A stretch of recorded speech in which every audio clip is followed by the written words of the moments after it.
Hi friends, ఇక్కడ చూపిస్తున్నాను కదండి, ఇదంతా మా హస్బెండ్ వాళ్ళ ప్లేస్ అండి. నెక్స్ట్ వచ్చేసి ఇక్కడ నేను చూపిస్తున్నాను, ఏంటి తుప్పలు చూపిస్తున్నాను అనుకుంటున్నారా? మేము వెళ్ళింది దసరాకి వెళ్ళాం కదండి, అప్పుడు వర్షాలు గట్ట పడడం వల్ల ఇక్కడ మొక్కలు ఎక్కువ వచ్చేసాయండి. ఇక్కడ వచ్చేసి మా కోడ్ వచ్చేసి చూపిస్తున్నానండి. కోడ్ వచ్చేసి ఇంట్లోని గుడ్డు పెడుతుంది, నెక్స్ట్ డే కనిపించట్లేదంట, గుడ్డు కూడా పెట్టట్లేదంట. అలాగా 4 days గుడ్డు పెట్టిందంట. 4 days తర్వాత పూర్తిగా రావడం మానేసిందంట కోడి. ఇదంతా కొంచెం కొండకు దగ్గరలో ప్లేస్ కనుక ఏ నక్కలో కుక్కలో పట్టుకెళ్ళిపోయి అనుకున్నారంట మా అత్తగారు. కానీ మళ్ళీ ఒక 2 days తర్వాత వచ్చిందంట. వచ్చేసరికి వాటర్, దానికి కావాల్సిన తిండి తినేసి వెళ్ళిందంట. వెళ్తున్నప్పుడు మా అత్తగారు ఎక్కడికి వెళ్తుందా అని చూసారంట. చూసేసరికి ఇక్కడ చూసారా, 9 గుడ్లు పెట్టి దాచుకొని ఇక్కడే పొదుగుతుందని చెప్పేసి ఇంకా అక్కడే వదిలేశారు.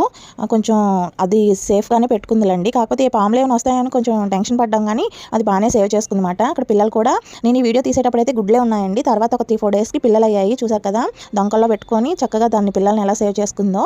ఇక్కడైతే ఫుల్గా పాములు తిరుగుతాయండి, అయినా కూడా బాగానే సేవ్ అయ్యాయి. పిల్లలన్నీ కూడా మంచిగా వచ్చాయి.